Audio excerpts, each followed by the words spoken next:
morning sun shines on the gleaming hide of a muscular ranch horse. The aroma of bacon and coffee drifts from the wood cook stove at a cow camp. Silver spurs jingle as the men and women of the West get set for another day in the saddle. From the heart of Canada's finest ranching country, this is the Spirit of the West with rancher and horse trainer Hugh McLennan and his collection of music, poetry, and conversations with the folks who live and work with horses and cattle in the Spirit of the West. Who wants to be on a tropical beach in the Caribbean or Hawaii when you can be out feeding cattle and horses and checking heifers and slipping and sliding on the ice and freezing your fingers, closing up gates and tying things together? Well, at least the wood stove in the house feels great when you finally come in. And today, you'll hear about an interesting way a resourceful old rancher found to keep the old line shack warm in the winter. He'd walk behind the cattle, and as soon as a cow plop hit the ground, it was nice and fresh. He'd scoop it up with the shovel, and he'd plaster it into the cracks between the logs, and he'd chink that cabin nice and tight. Freeze solid. For the rest of the winter, you'd be okay. That's historian and author and my good friend Ken Mather, and he'll have more real true adventures from people of the West today. And we'll probably keep you in the cold with the Cowboy Poetry Spotlight. Cows and calves look sorry walking through the snow with their backs humped up and shivering and a bawling sort of low. And Baxter Black is going to lighten things up with a great recollection of an old horse that never lost his tendency to buck once in a while, even when he got pretty old. He did try me, though, rattled my teeth and hung me over a rail fence like wet laundry. And the Rangeland News looks at the markets and the retail prices coming out the other end. Last month, retail beef prices rising almost 1%. On the Urban Saddles and Western Wear horse training file, one of the hardest things I had to learn to accept as a colt starter and a trainer, and it was related to my own ego. And back in 1992, the first year we were on the air with the Spirit of the West, I got a call from a guy who's in the Cowboy Hall of Fame, and he wanted to be on the show. And historian and author Ken Mather will have a great story about the late Slim Doran after a real neat song from Cord Lund, Ranchin', Ridin', and Romance.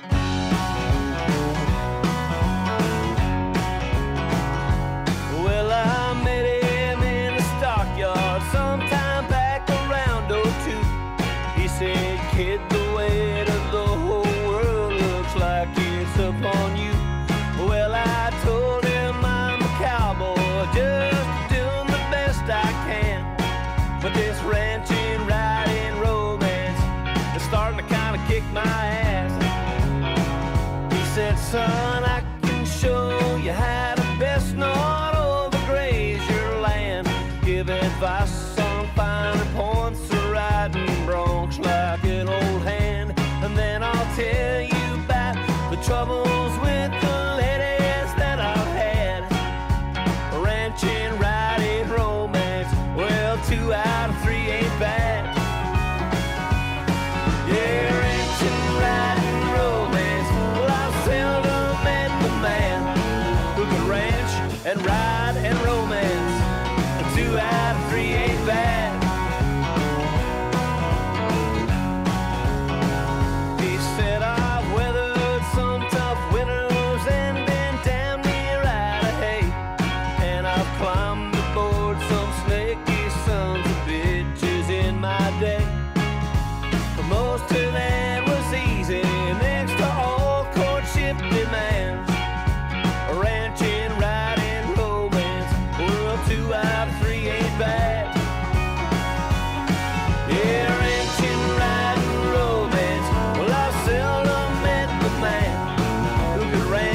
And ride and romance, but 2 out of 3 ain't bad.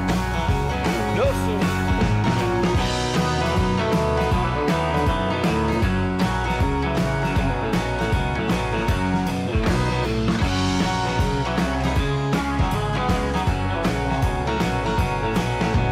Know thyself, my son, and always play toward your strengths, for you can tilt that many windmills.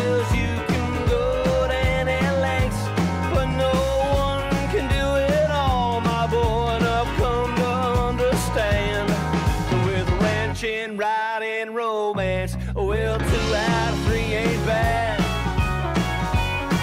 Yeah, ranching,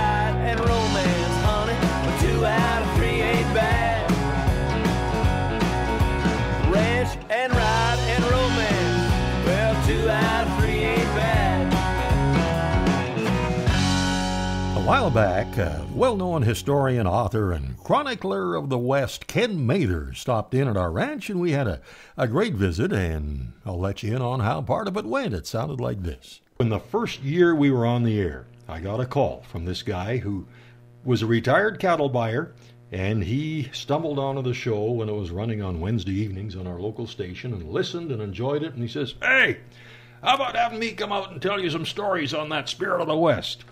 And his name was Slim Doran. Slim Doran. And I wish I could find that tape. Oh, that's a keeper, that's for sure. But you refer to him in the book. There are various people over the years who had the reputation of being the best bronc riders in British Columbia, and Slim Doran was definitely one of them. And Slim kind of took the title from Bill Arnold, who'd come and broke horses for the Douglas Lake Ranch for years and years. And the story is told Bill Arnold was getting up in years and getting a little creaky, but he was still a pretty tough rider. And Slim Doran was starting out. And Bill Arnold had this fairly frisky 4-year-old that he wanted broken, but Slim was a little bit concerned that he didn't want to see Bill embarrass himself. Because you know how old Bill might have been? He'd have been in his 70s, probably. Oh my gosh. Yeah. Wow. You know, so he definitely was not exactly flexible and young anymore. So Slim came up and said, "Bill, why don't you let me just take the kinks out of that horse, and you can hop on him and break him for keeps." And Bill was okay with that. In fact, he had a great respect for what he knew Slim could do. And so Slim got on, and sure enough, the horse gave him a pretty good fight. And then once Slim had calmed him down, Bill Arnold jumped on and rode off. And Slim said, "Well, you can take him back if you want a little extra work done." And Bill said, No, I'll handle him from here. And of course he did. But what happened that day is kind of the reins were passed to Slim Doran, and he definitely was a man who everyone respected as a horseman. Yeah. I remember Slim told me the story of, I think it was Johnny Guichon that he was working for a while. And he came to Slim and he said, "You going to spend this summer going to all those rodeos every weekend? You're a good man, and I'm worried about you getting hurt." And Slim says, and his eyes kind of sparkled, he says, "Johnny Guichon had the toughest horses in the valley." And I said, "Johnny, my chances of getting hurt are way stronger out in those side hills on your horses than they are in the rodeo arena where it's level and flat." Perfect. Yeah, for sure. Yeah, and Slim spent a long time in the Nicola Valley breaking horses. There's pictures around of him riding broncs, and they say he was just something to watch. Yeah, for sure. Yeah. Well, Ken talks about the level of respect a lot of the old rough string riders had from the rest of the cowboy crew, and he'll discuss some of the names attached to places in the West and where those names came from when the Spirit of the West continues right after this. Welcome back to the Spirit of the West. There seems to be an increasing interest in the bridle horse traditions of the California vaqueros, and not just among working cowboys, but recreational riders as well. Miles Kingdon has some ranch roping workshops set up for the coming season, and boy, those 60-foot rawhide riatas on slick horns in the hands of a good buckaroo make for a great picture. However, there still are places where folks rope tied hard and fast to the horn, and we got a song about that coming up after Ken Mather talks about the respect earned by the old rough string riders. Well, it's true. Anyone who does a hard job, respects someone else who can do that job. And the bronc riders really, I guess, if you look at the ranching hierarchy, maybe the ranchers are at the top, but the cowboys, the greatest respect they have is for the person who can break horses the best. And anyone who can ride a snorty horse is going to get the respect of those around him. So the other bronc riders would all kind of watch, and most of them would meet on occasional rodeos through the course of the summer. And there was a real camaraderie that developed there. These guys knew each other, and they respected each other quite a lot. And you saw that in the story of Slim Doran and Bill Arnold. Right. These were guys who knew each other well in terms of what they could do with a horse. Yeah. And, of course, they had a lot of horses to get ready to go to work in a pretty short time. Yeah. So you really didn't have the natural horsemanship approach that is working so well today. It was pretty well a kind of a one-dimensional process. Well, it really was. And, I mean, especially during the war years where they were supposedly breaking horses for the cavalry and everything else. But you'd sack them out, you'd get them a little bit adjusted, and then they figured if you could get 3 rides on them, and if you could stay on him for 3 rides, he was broke. Yeah. And Turn boy, out the way pity you the go. person to get on him next, because Yeah. there was obviously a few kinks to take out of him for sure. But yeah, it was a very different situation, and there was no, sort of gentling them or anything like that. Although most of the good bronc riders used a hackamore, and so they tried to train the horses to have a fairly soft mouth. But when you were doing production work, the idea was just to get them used to somebody sitting on top of them. Yeah, and there was always a demand for good horses. That's right. in those Yeah, days, so for you sure. could never produce them fast enough to keep up with the demand. Yeah. Yeah.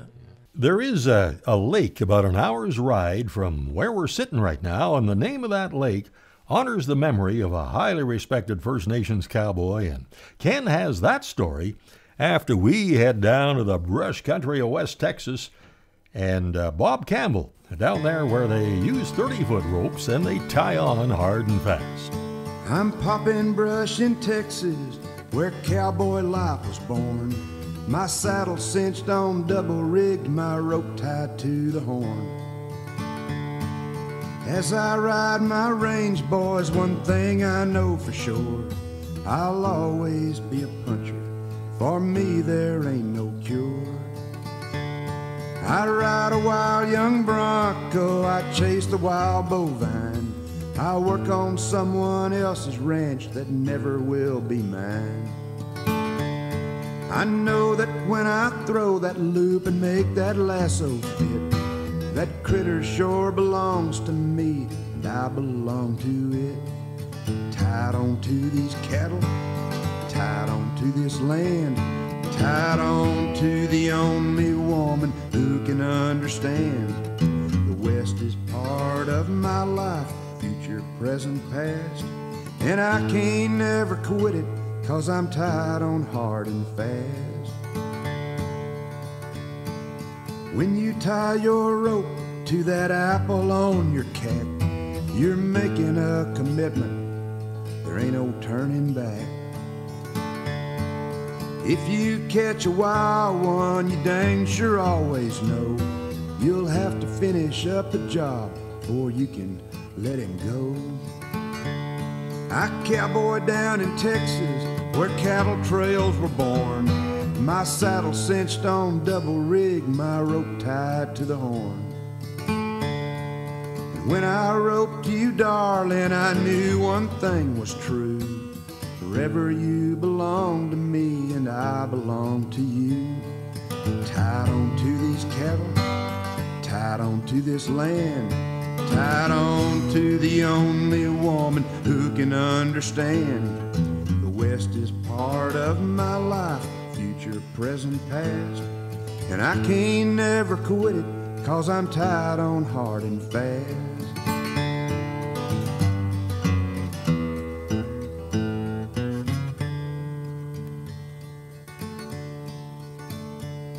You tell me you need me, you wanna be my wife. You understand that this can be a hard and rugged life. I have to be a cowboy, that's all I'll ever be. I promise I will love you, promise you'll love me. I'll tie on to you, darling, from now on I'm your man. To make your life a good one, I'll do the best I can. Our future is together, we're gonna make it last. I didn't take my dallies, dear, I tied on hard and fast. Tied on to these cattle, tied on to this land, tied on to the only woman who can understand. The West is part of my life, future, present, past, and I can't ever quit it, 'cause I'm tied on hard and fast. I can't never quit it, 'cause I'm tied on hard and fast. Now, that's a pretty romantic kind of an analogy from a tough old Texas brush popper, isn't it?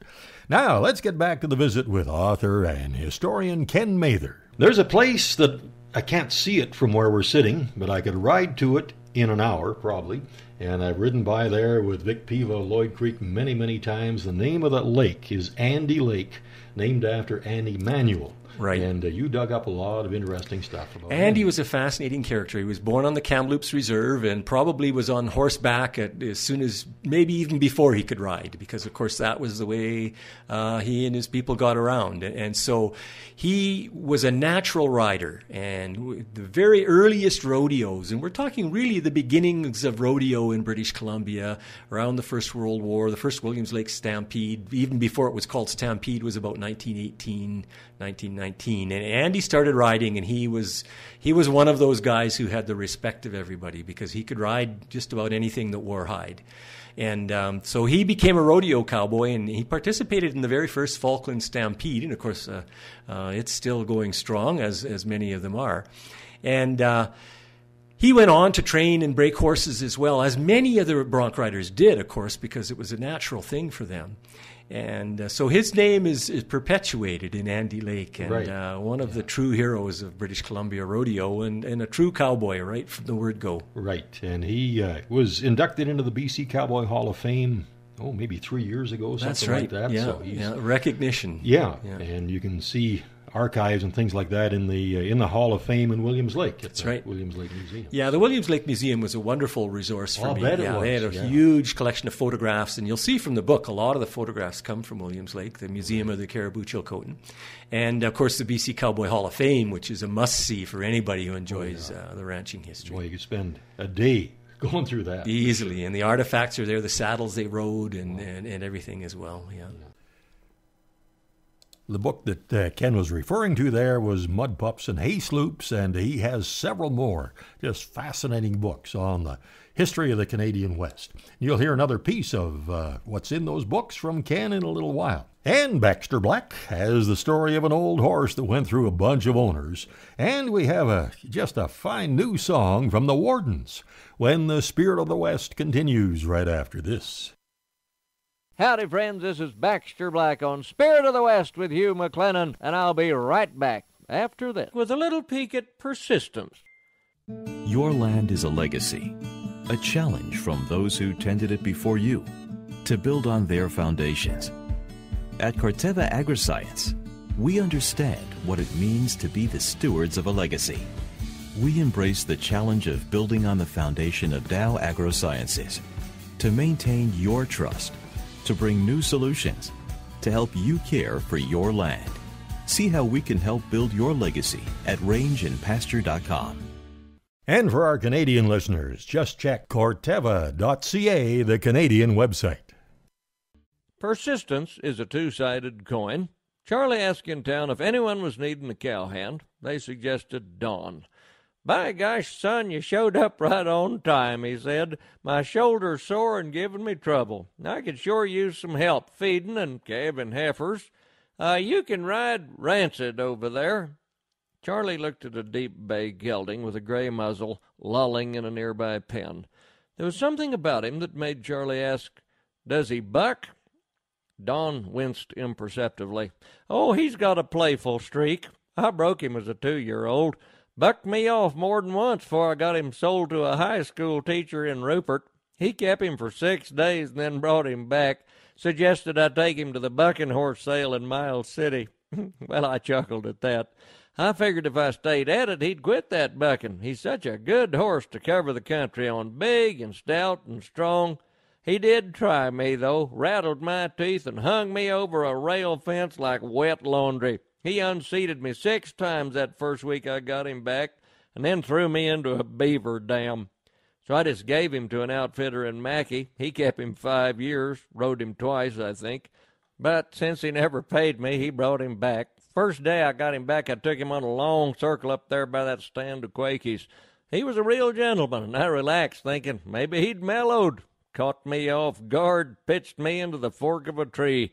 I took after him with a vengeance. I wore him out. Well, he did pretty good after that, but I had to watch him all the time. He'd still try and throw me off, and sometimes he did, but I figured sooner or later he'd gentle down or give up. "How old is he?" asked Charlie. Don kind of drew a little circle in the dirt with the toe of his boot, and he looked over at the horse, who seemed to be enjoying the conversation. 16. he said. There was a pregnant silence, and then Charlie asked, "Your shoulder?" "Yep," nodded Don. Charlie studied Don a minute. "Who named him Rancid?" "Everyone." This is Baxter Black on Monday, brought to you by Corteva Agri-Science. Welcome to the second annual Integrity Speckle Park Sale. We'll once again be hosting it at Dryland Cattle Trading in Veteran, Alberta on Friday, March 26th. We'll have 30 top-quality yearling Speckle Park bulls and 10 purebred Speckle Park heifers for sale. Moving Spots Cattle, Wolf Lake Speckle Park, and McAleer Ranching are proud to partner on this offering. The sale and cattle videos will be available on DLMS, and if you'd like more information, phone Curtis at 306-228-9402. Join us at Veteran on March 26th. Three guys have made their living horseback in the Rockies for a long time with the challenging job of a park warden. And now they're a great musical group, and they've just released a new CD. Bradley Bischoff, Scott Ward, and Ray Schmidt make up a group called The Wardens, and Bradley wrote this one inspired by Tom Russell when he was live at the Ironwood in southern Alberta, and he invited Bradley to come up and join him on stage. He rode Blue Wing Manzanar, tonight we ride, and the man from God knows where. Isidore Gonzalez, Harlan Clancy, small engine repair. Carlos Zaragoza and Del Gallo, and the Santa Ana wind. The crosses of San Carlos, Bajo Sexto, Tex-Mex accordion. That Friday night in Calgary, it just might be my only claim to fame. Sold out at the Ironwood tonight, I heard Tom Russell call my name. Down the Rio Grande, American rivers are the best I ever heard. The hills of Old Juarez and Guadalupe, I hung on every word. Edward Abbey's ballad, Tula Rosa, when the wolves no longer sing. Chief Seattle, Ira Hayes, I talked to God, I heard those church bells ring. Months out on the road, round the world, he endures the G-forces. And home in Texas at sundown, he writes, I'll never leave these old horses. He called me to the stage and he said, son, won't you sing this song with me? I wrote it with Olean, and I hope that you don't mind the key. It's about a bear and blanket, whiskey toast, and woven turtle doves. I knew it well, was sung 100 times in those mountains up above. That Friday night in Calgary, it just might be my only claim to fame. Sold out at the Ironwood tonight, I heard Tom Russell call my name. That Friday night in Calgary, it just might be my only claim to fame. Sold out at the Ironwood tonight, I heard Tom Russell call my name. Sold out at the Ironwood tonight, I heard Tom Russell call my name.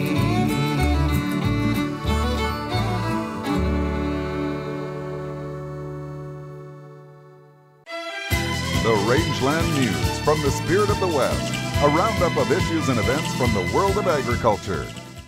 In times as unpredictable as these, it's a challenge working out a budget for just about anything. And if you're looking for grass yearlings, how the heck do we know what they're going to be worth at £1,000 in September? And what about the grocery budget? Well, Gary Crawford has a little insight into food price trends. Grocery store food prices are continuing to increase. The Consumer Price Index showing prices during January rising 0.3%. Now, meat prices, which had started to come down from those big COVID-related spikes last summer, surprised some analysts by increasing last month. I was surprised by that, too. Agriculture Department economist Carolyn Chelius, last month, retail beef prices rising almost 1%. This is the first month that beef and veal prices haven't decreased since July. Pork and poultry prices also up last month, and if you compare prices this past January to January 2020, most foods are costing more. And for meats, beef and veal prices are 6.4% higher. Pork prices are 5.3% higher. Poultry prices are 6.1% higher. In fact, of the over 100 food products covered by the Consumer Price Index, only one food was selling for less this January than a year ago. This is Gary you want to know what food that was? It was butter. Prices down about 2.5%. Gary Crawford for the U.S. Department of Agriculture. An award-winning documentary about Alberta cowboy John Ware has now been released for Black History Month in February and is available for viewing free of charge to Canadians. Ware, as you may know, was born into slavery in the American South, and he was part of a cattle drive into what would become Alberta in 1882, and he found work at the Bar U and the corn ranches. And he developed a reputation as a top-notch horseman, and he and his wife Mildred established their own ranch in southern Alberta. I was really fascinated with Grant McEwen's book, John Ware's Cow Country. Read it many years ago, and I just watched this new documentary, John Ware Reclaimed. Watched it online, and it's quite well done. Calf roping legend Fred Whitfield looks amazingly similar to the historic photos of John Ware. Fred doesn't have a speaking part, but for me it was well worth watching, and it streams on demand at the National Film Board website, www.nfb.ca. It seems that the pandemic has seen a lot of folks looking for safe outdoor recreation, and it also seems to have created quite a demand for good quality, well-broke horses. The Top Gun Fall Roundup timed online auction was a big success, and now there are a lot of good-looking prospects with some good quality videos already posted for this spring's 8th annual Top Gun sale, and consignments will be open until March 13th, and the timed online auction runs April 6th to 10th, and you get all the details at topgunhorsesales.com. One of Canada's largest agricultural businesses has required one of the country's largest trucking companies. James Richardson & Sons Limited has purchased 100% of the outstanding shares of Bison Transport Incorporated from Westcan Capital as of January 1st, 2021. Based in Winnipeg, Manitoba, Bison was founded in 1969 by Duncan Jessamine. Horse prices do really seem to be on the rise. The annual Art of the Cowgirl Elite Horse Select Prospect Sale presented by Western Horseman went pretty well. It was held on January 16th at Horseshoe Park and Equestrian Center in Queen Creek, Arizona. The sale totaled $526,500 on 17 horses through in-person, telephone, and virtual bidding. The average price was $30,970, and the high-selling horse was lot number 2, Cashed My CD, consigned by Sarah McKibben of Whitesboro, Tennessee, and the 8-year-old gelding topped the sale at $130,000. Next regular cattle sale at the BC Livestock Co-op in Kamloops is March the 9th. Something about that date rings a bell. Oh yeah, Billy's birthday, and I probably shouldn't tell you which one. March 18th, the next regular sale at Williams Lake, and then the next one in Vanderhoof is March 19th. Get all the details and see the sale streaming live at bclivestock.bc.ca. Meanwhile, at the Innisfail Auction Market, Innisfail, Alberta, regular cattle sales, of course, every Wednesday, and the next pre-sort sales coming up Mondays. Cattle are sorted Sunday, and to book yours for the sale, give the boys a call at 1-800-710-3166 and see InnisfailAuctionMarket.com. And remember, March the 5th, it's the 40th annual Select Charolais Bull Sale, and you can bid online or in person for that one. And now we're down to the final item. And the Western Spirit Band, well, we're still spending lots of time doing virtual rehearsals and working up arrangements for the time that we can once again do our music for you live. And believe it or not, one of the songs we're working on is the William Tell Overture. And I've been delving back into the history of where the William Tell family came from. And I found out now that at one time, somewhere back there was a king. And he was only 12 inches tall. And from what I can find out, he was a terrible king. But they say he did make a pretty good ruler. And that's the Rangeland News. Coming up in the Urban Saddles and Western Wear Horse Training File, one of the important things the years of starting colts and training horses taught me about my own ego. And another highlight from the history of the West from Ken Mather when the Spirit of the West continues right after this. Welcome back to the Spirit of the West. Coming right up in the Urban Saddles and Western Wear Horse Training File. You know, there was a fact that I had to accept in my evolution as a colt starter and a horse trainer, and it made things a lot easier, and I'll tell you what it was. On the Urban Saddles and Western Wear Horse Training File, it is coming right up. Right now, though, we've been getting a lot of calls about what's happening to the Spirit of the West cruise. Well, as you probably know, we were shot down for 2020. 2021, we had planned to do it this coming June. Well, we got that one shot down, but we don't give up easily. We're postponing what Billy and I are calling our farewell Spirit of the West cruise until 2022. We still expect to have everything we had planned for this year and last year in place, and Jim and Karen have said that if you'd like to come, well, your deposits will still be held until then.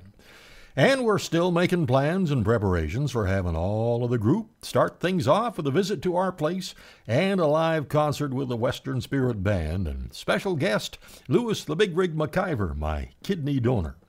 So we'd like to thank all of you who were planning on joining us in 2020 and 2021 and hope that you can adjust your dates and join us in 2022. A 7-day return cruise leaving Vancouver with a pre-cruise stay at Sun Peaks Resort and a visit, of course, here at the ranch. And although this was going to be our farewell cruise, we will continue to promote what will be known as the Friends of the Spirit of the West cruises, and we'll have special hosts for those as well. Get the details as they're worked out, as always, from Jim and Karen. They can give you lots of information at 1-800-530-0131. Now it's time for the Horse Training File, brought to you by Irvine Tack and Western Wear, Canada's largest Western store.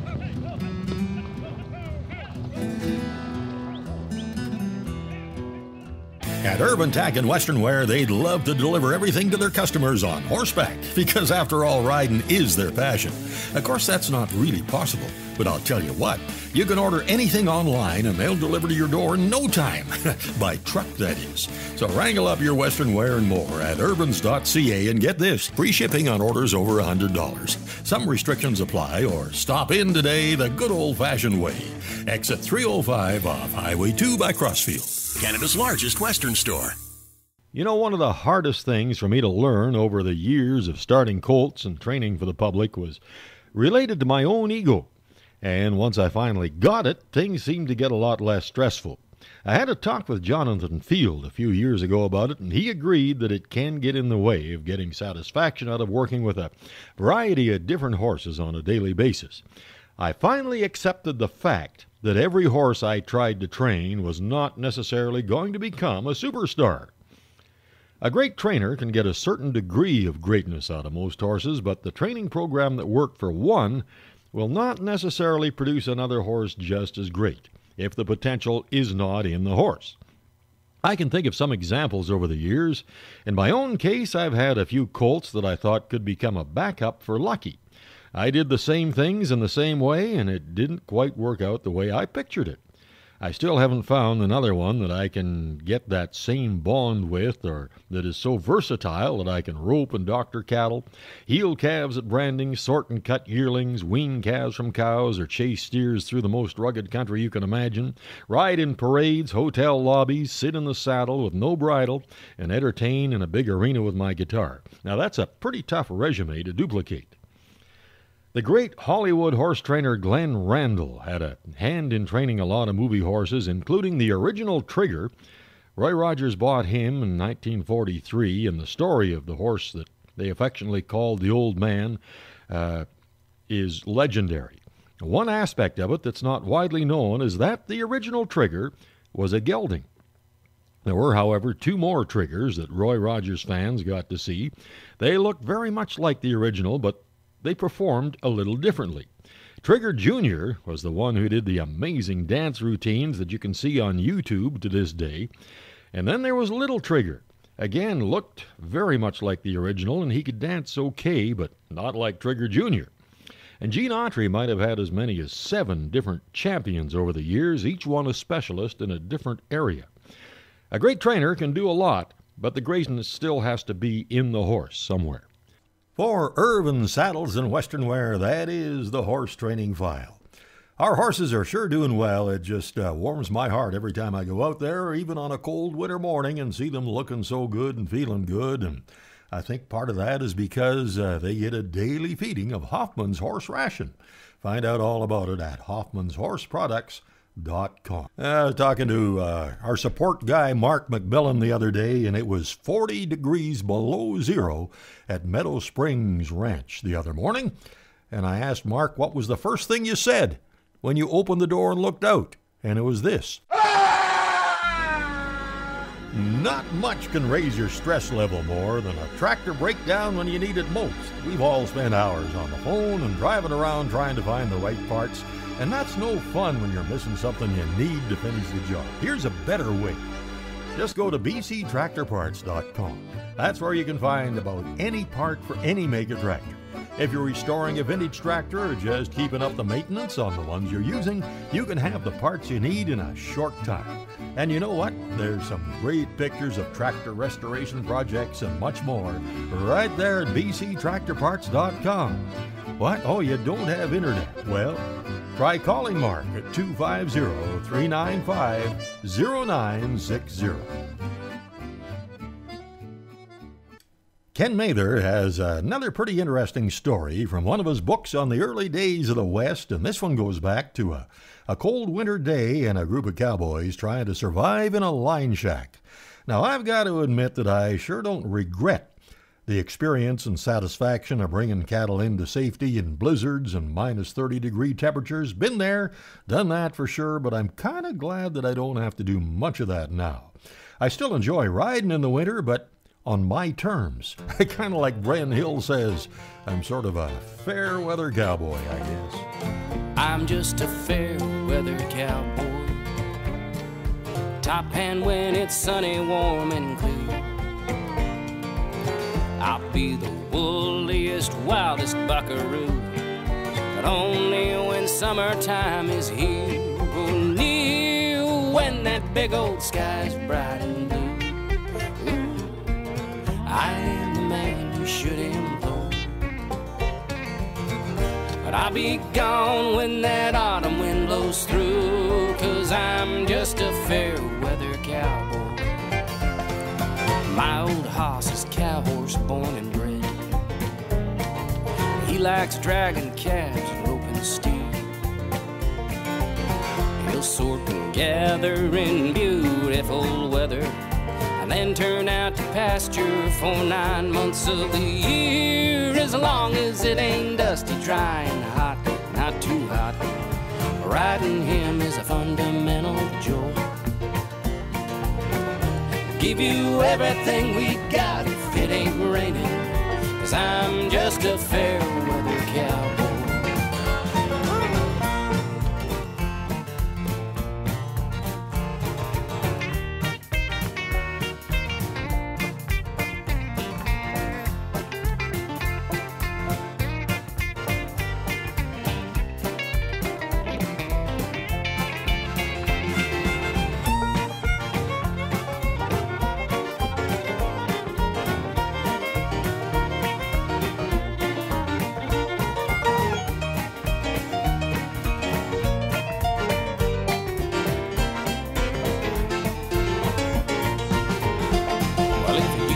me them cowpokes, they're all crazy.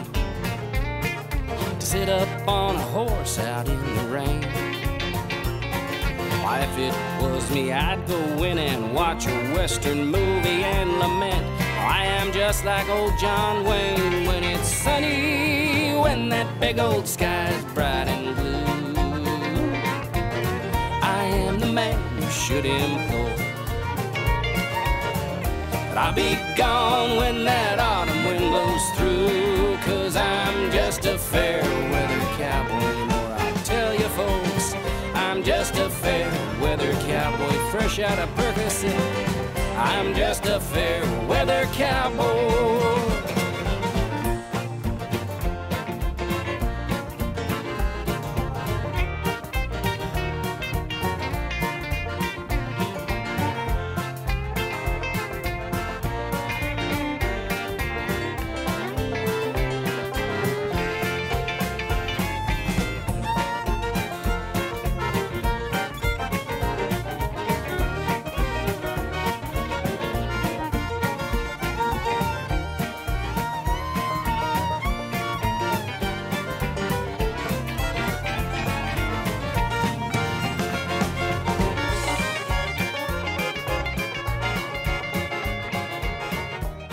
Wouldn't it be great to be somewhere jamming live with a bunch of pickers like that? I love that line, too. When it's that cold, I just as soon go in and watch an old Western movie. Bren Hill. Well, Ken Mather's latest book on Western history is called Stagecoach North, and it adds to his growing collection. You can see the book titles and order them from his website, kenmather.com. And here's Ken with another story from one of his books. This is on the Dead Man Creek, way up at the headwaters of Dead Man Creek, and I'm forgetting names, but I know the story well. And what happened is there was the beginnings of sort of the fishing camps, and the guest ranches was also in the 20s and 30s as well. So there's a group of cowboys in there. They're living in this little cabin way up in the high range in the dead of winter, and they're thinking they need a bigger stove. And one of the boys says, "Oh, well, we've got a stove at the fishing camp, and we'll go get that." And so they ride there. It takes them a day to get there, and so they fire up this stove, and they're going to make hotcakes. Baking powder is what they were using. And this was when, like, it was bitterly cold. Hey, like it was very cold, 50, something like that, and freeze the whiskers off a horse. And so anyway, they're making their flapjacks, and they need baking powder. And one of the boys sees this can full of white powder up on the stove, and so he sprinkles the baking powder in there. But the flapjacks didn't really rise very much, and the boys started eating them and almost choked on them. And of course, it was just a terrible, terrible taste. But the guy who made the flapjacks, he said, "No, they're fine. They're just fine." And so they got this stove back to camp. And when they, come spring, when they talked to the owner of the fishing camp, he said, "Well, of course, you used the Dutch cleanser that was sitting there to clean the stove on the back." So it would be a little bit gritty, just a little gritty. But their teeth were shiny. So yeah, right. Yeah, they would have been. But, oh, man, the winter nights that were spent there, and I don't know, almost seems like the winters were colder then than they have been. Well, you think so. And Harry Marriott, who the Caribou Cowboy, tells the story of having a line camp and a worker there for him. And when they first got there in the winter, all the chinking had fallen out of the logs. And of course, how are you going to re-chink the logs? And there's 3 feet of snow on the ground, and the wind's howling and everything like that. But Harry Marriott had the idea. He'd walk behind the cattle, and as soon as a cow plop hit the ground, it was nice and fresh. He'd scoop it up with the shovel, and he'd plaster it into the cracks between the logs, and he'd chink that cabin nice and tight. Man, and then that would freeze in there. It would freeze solid. That's right. So for the rest of the winter, you'd be okay. Might get a little stinky during a warm spell. Yeah, be a little fragrant, all right, but. That's right. For sure. Oh gosh, and Harry Marriott is featured in the book in several places. He is because he tells such a good story. His book Caribou Cowboy, of course, is still available, and it's definitely a good read. And he's another one of those boys who went off and fought in the First World War, and then came back and got started on his own, and worked for the gang ranch for a period of time as well. Yeah. Yeah, I love the stories of what the old-timers went through. Sometimes we think we're tough. Oh, man. and you see what they had to deal with and how they handled it. Anyway, coming up is our classic Song of the West. Pretty good one, newly recorded. And then a good piece of cowboy poetry when the Spirit of the West continues right after this. Welcome back to the Spirit of the West. I was looking around for a good classic song of the West for this week, and I got a brand new CD in the mail from the Hot Texas Swing Band. And I found this great arrangement of what I thought was an old classic Western. Sounded like it came from a vintage Western movie. And I started looking into it, and it turns out it was written by Michael James Richards. And he's written a lot of songs. And he often records under another name. Commander Cody and the Lost Planet Airmen. Remember their version of Hot Rod Lincoln? This one still sounds like a classic song of the West to me, though. Sunset on the Sea.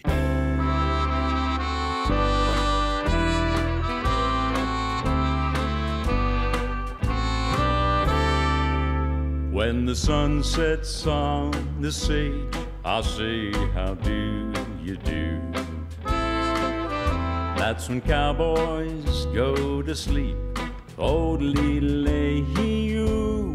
And my pony will be waiting in the dust for me. Say adios when the sun sets on the sage. Fare thee well, oh fare thee well, I'll say goodbye to you. Supper's waiting on the table, yodelay-oo.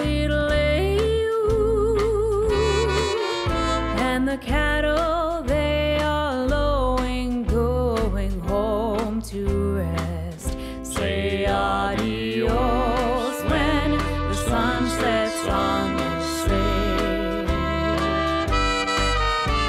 The sky is all aglow.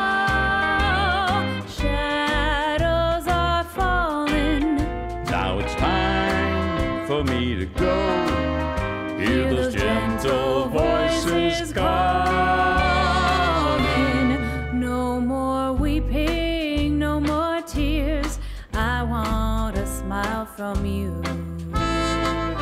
We'll be parting for a while, old-lee-lay-hee-oo. But our hearts will still remember that our love was true.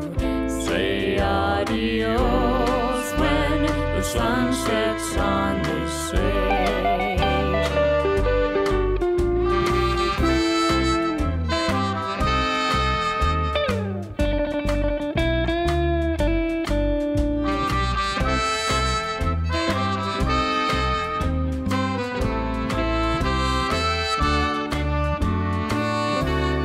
No more weeping, no more tears, I want a smile from you. We'll be parting for a while, yodelay-lay-oo. But our hearts will still remember that our love was true.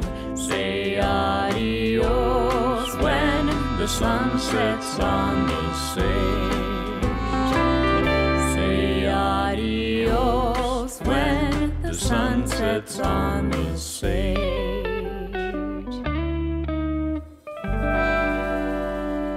For the Cowboy Poetry Spotlight, this one comes from The Masters of Cowboy Poetry Volume 3, published by the Center for Western and Cowboy Poetry Incorporated, and it was written by the masterful Bruce Cascadden, recited here by Robert Dennis, and still rings true, kind of a long title. It's Shoveling Ice Out of the Water Trough. It's frosty in the morning when you wake up in the shack. When you roll out of your blankets, makes the chill go up your back. By the time you've got your breakfast, it is nice and warm inside, but it's time to get it going. You must saddle up and ride. There is thick ice every morning, and you've got to chop it off. Ice is all right in a highball, but it's no good in a trough.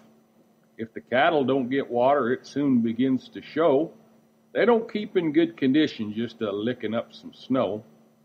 I read once in a paper what some wise professors think. They claim it's only water that us humans ought to drink.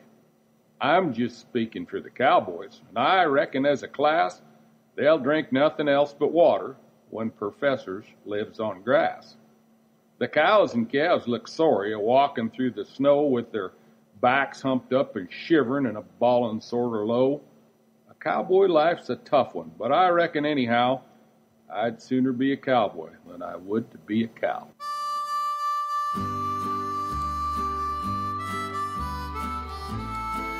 Thank you so much for riding along, and we'll be gathering right here next week at the same time. I sure hope you can join us. As always, thanks to our great support crew, Mark and Kathy McMillan. And if you enjoy this program, I know you'll love Canadian Cowboy Country Magazine. It's easy to subscribe online at cowboycountrymagazine.com. And I sure hope you can check out our YouTube version of each program, as well as our podcast that you can take along with you. Find the links at our website, hugh-mclennan.com. And if you care to subscribe, that would really be helpful. Till next week, I am Hugh McLennan, and I sure hope to see you down the trail somewhere real soon.